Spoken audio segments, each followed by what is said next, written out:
which is called impulse. Impulse. Okay. Uh, you read the impulse momentum theorem. Uh, Impulse momentum theorem, the impulse of the force acting on the object equals the object in the momentum of the object. Now, this is the definition of impulse. Impulse is actually the change in momentum. This one can explain, right? Yep. Okay. If you look at an object is moving with a certain velocity, right? Okay. Let's say initial velocity vi. Then finally, the object is moving with a velocity of vf. So from the velocity of vi to velocity of vf, there is a change in velocity. Now this sudden change in velocity also cause the change in the momentum. The initial momentum may be smaller, the final momentum is probably bigger. So we see, by looking at the change in momentum, we know that the object must have received a certain force. So the force caused the object to move, caused the object to change the momentum. This is Newton's second law. This is Newton's second law. Now, by definition, the impulse is the change in momentum. Change in momentum, we call it delta P. We call it delta P. And this delta P is mf minus mvf minus mvi. Vf is the final velocity. Vi is the initial velocity. So mvf minus mvi is the final momentum minus the initial momentum. This is the definition of impulse. Okay, I here. I is impulse. Impulse is the change in momentum. Change in momentum is written this way. What about the unit? The unit for impulse. Since it is mass times velocity, so the unit will be kilogram meter per second. So it's kilogram meter per second. Okay, so this is the definition of impulse. Now, from our Newton's second law of motion, we know that the net force is mass times acceleration. You don't have to worry about all the little arrows at the top there. The little arrows at the top there shows that they are vector quantity. So if you are not used to the arrow at the top there, you can just ignore the arrow and you say that F equals to ma. F equals to ma is something that we are familiar with, Newton's second law. Okay, so F equals to ma. Now, what is A? A is the acceleration. Okay, the definition of acceleration is the final velocity minus the initial velocity divided by time. This is one of the equation of motion. Right? Acceleration is final velocity minus initial velocity divided by time. Then I multiply the m inside. M Vf minus m Vi divided by delta t. The difference in momentum here is actually the change in momentum. The change in momentum. You see here? This is actually the change in momentum. And the change in momentum is actually the impulse. So we know the force is the impulse divided by time. The force is actually the impulse divided by time. Okay. Okay. By rearranging this equation,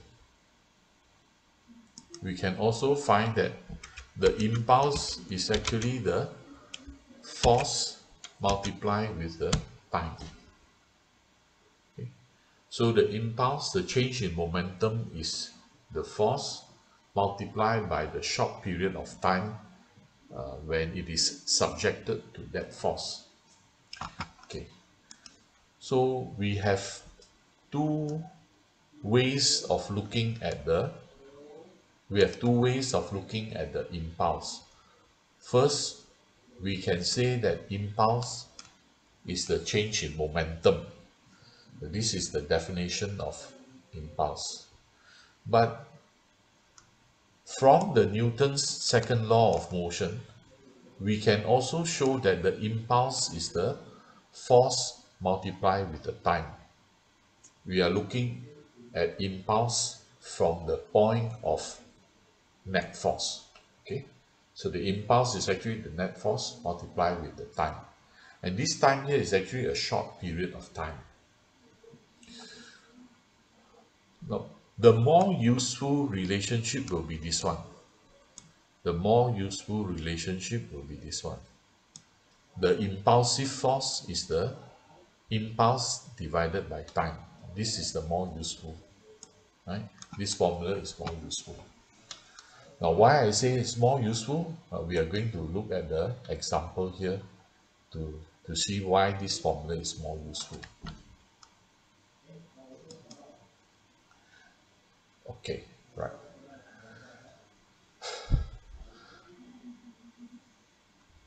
Coming back to this formula here, I equals to F multiplied by T. Now, it can be shown graphically. If we plot the graph of force against time, and the amount of force is this one. Is a changing force. The force is not fixed, not a constant force. It's a varying force. Now this force acts on the object over a period of time from Ti until Tf. So the impulse is actually the area under the graph. The impulse is force times time. It's actually the area under the graph. This is the impulse.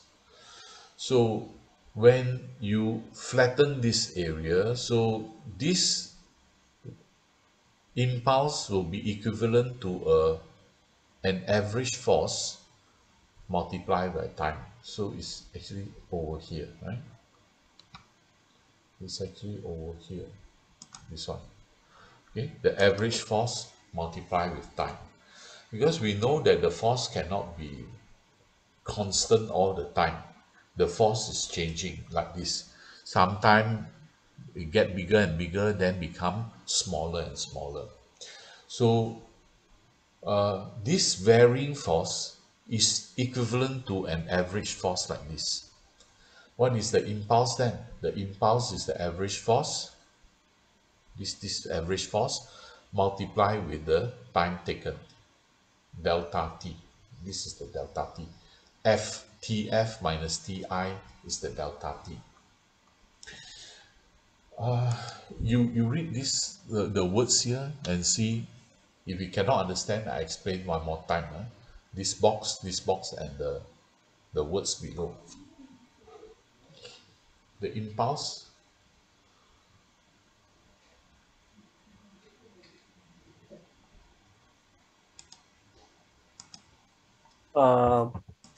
The impulse momentum theorem, the impulse of the force acting on the object equals the change in momentum of the object. this one over here. The impulse equals area under the force versus time curve. The impulse of average force equals the impulse of the actual time vary force.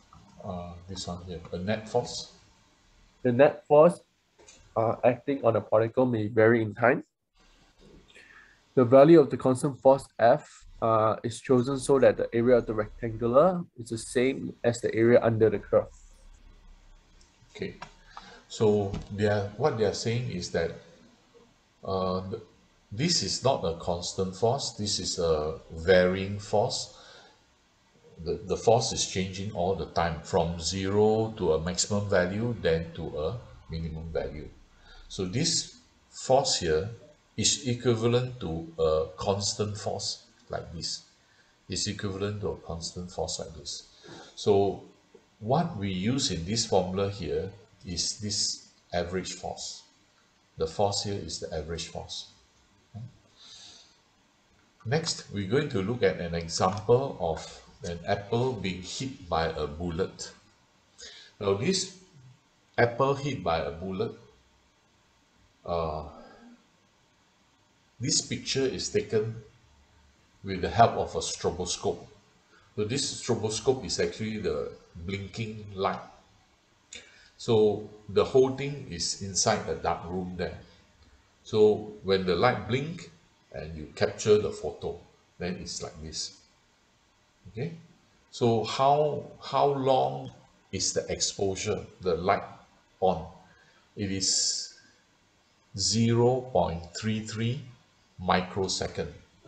So that means the whole duration, the bullet from this end penetrates the apple and leaves the apple until the bullet is here. The time taken is 0.33 microsecond. So what happened to the apple? You read and see. 6.2. An apple being pierced. An apple being pierced by a 30 caliber bullet traveling at a supersonic speed of 900 meter per second. This collision was photographed with a microflash stereoscope using an exposure time of 0.33. Shortly after the photographs were taken, the apple disintegrated completely. Note that the point of entry and exit of the bullet use are visually exposed.